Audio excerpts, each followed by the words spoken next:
ଯୁବନେତା ସରୋଜ ଲେଙ୍କାଙ୍କ ଜନ୍ମଦିନ ଉପଲକ୍ଷେ ସାଇ ପରିବାର ସ୍ୱେଚ୍ଛାସେବୀ ଅନୁଷ୍ଠାନ ପକ୍ଷରୁ ଅନୁଷ୍ଠିତ ହେଲା ବିଶାଳ ରକ୍ତଦାନ ଶିବିର।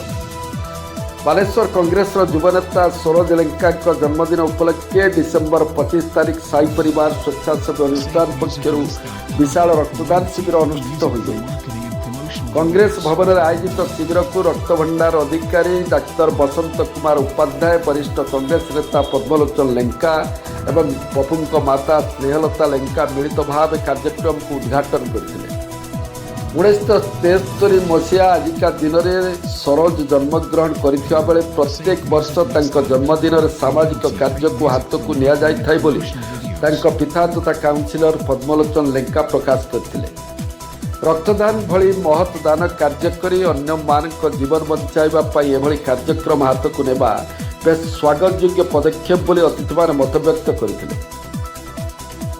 ଜିଲ୍ଲାରେ ଉଦ୍ବେଗଜନକ ଭାବେ ଥାଲାସେମିଆ ରୋଗୀଙ୍କ ସଂଖ୍ୟା ବୃଦ୍ଧି ପାଉଥିବା ବେଳେ ସେମାନଙ୍କ ପାଇଁ ଆବଶ୍ୟକ ରକ୍ତର ଅଭାବ ରହିଛି। ସେଥିପାଇଁ ଏଭଳି ରକ୍ତଦାନ ଶିବିର ଆବଶ୍ୟକତା ରହିଛି ବୋଲି ଅତିଥିମାନେ ଉଲ୍ଲେଖ କରିଥିଲେ।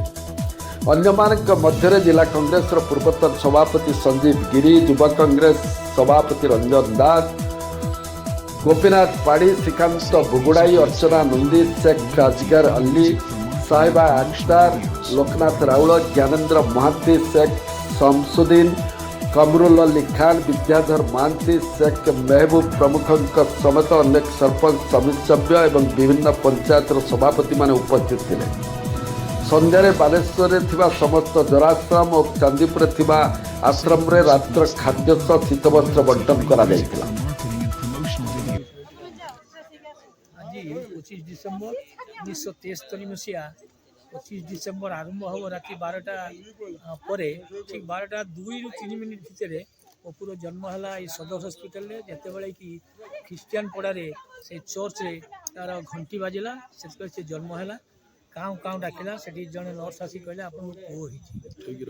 ଏବଂ ସେଇଦିନ ଠାରୁ ଆଜି ପର୍ଯ୍ୟନ୍ତ ଆମେ ଏଇ 25 ଡିସେମ୍ବରକୁ ଭଲ ଭାବେ ପାଳନ କରୁ। କାରଣ ଆମର ବଡ଼ ପୁଅ ସିଏ।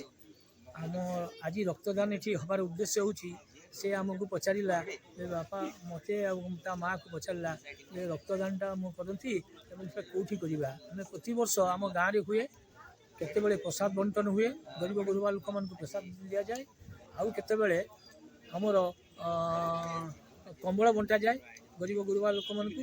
କିନ୍ତୁ ଏଇ 2 ବର୍ଷ ହେଲା ଆମେ ସିଦ୍ଧାନ୍ତ କରିଛୁ ଯେ କଂଗ୍ରେସ ଅଫିସର, ଯେହେତୁ ଆମେ କଂଗ୍ରେସ ପରିବାରର ଲୋକ ଏବଂ କଂଗ୍ରେସ ନେତୃତ୍ୱ ସଦର ନିର୍ବାଚନ ମଣ୍ଡଳୀରେ ପପୁ ନେଉଛି, ମୋର ପୁଅ ସରୋଜ କୁମାର ଲେଙ୍କା, ଡାକ ନାଁ ହେଉଛି ପପୁ, ନେତୃତ୍ୱ ନେଉଛି। ଯେହେତୁ ତାର ଜନ୍ମଦିନ, ସେଇ ଜନ୍ମଦିନଟା ଏଇ କଂଗ୍ରେସ ଅଫିସରେ ପାଳନ କରିବୁ। ଏବଂ କେମିତି ପାଳନ କରିବୁ?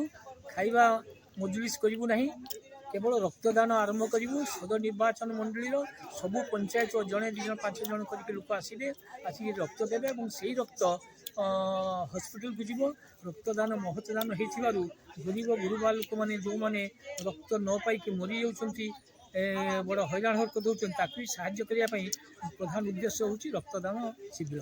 ଏହି ରକ୍ତଦାନ ଶିବିରରୁ ଯେଉଁମାନେ ଥାଲାସେମିଆ ପେସେଣ୍ଟ ବେଶୀ ବାଲେଶ୍ୱର ଦେଖିବେ, ସେମାନେ ବଡ଼ ହଇରାଣ ହେଉଛନ୍ତି। ସେମାନେ ଆସିକି ଯେତେବେଳେ ଶ୍ରୀରାମ ଛକରେ ରକ୍ତ କିଏ ଦେବ କହି କାନ୍ଦିବା କରନ୍ତି ଗରିବ ଗୁରୁବା ଲୋକମାନେ, ସେତେବେଳେ ଆମେ ଯେଉଁମାନେ ଉପସ୍ଥିତ ଥାଉ, ସେତେବେଳେ ଆମେ ପପୁକୁ ଖବର ଦେଉ। ସେ ତା'ର ପିଲାମାନଙ୍କୁ ସଂଗ୍ରହ କରିକି ନେଇକି ରକ୍ତ ଦିଅନ୍ତି ଏବଂ ସେ ଯାହା ହଉ ଲୋକମାନେ କିଛିଟା ଅଂଶରେ ଉପକୃତ ହୁଅନ୍ତି, ବଞ୍ଚିଯାଆନ୍ତି। ତେଣୁ ରକ୍ତଦାନ ମହତଦାନ ହୋଇଥିବାରୁ ଆଜିର ଏହି ପବିତ୍ର ଆମ ପୁଅର ଜନ୍ମଦିନରେ ଆମେ ଏହି ଅବସରରେ ଏହି ରକ୍ତଦାନ ଶିବିର ଆରମ୍ଭ କରିଛୁ। Thank you.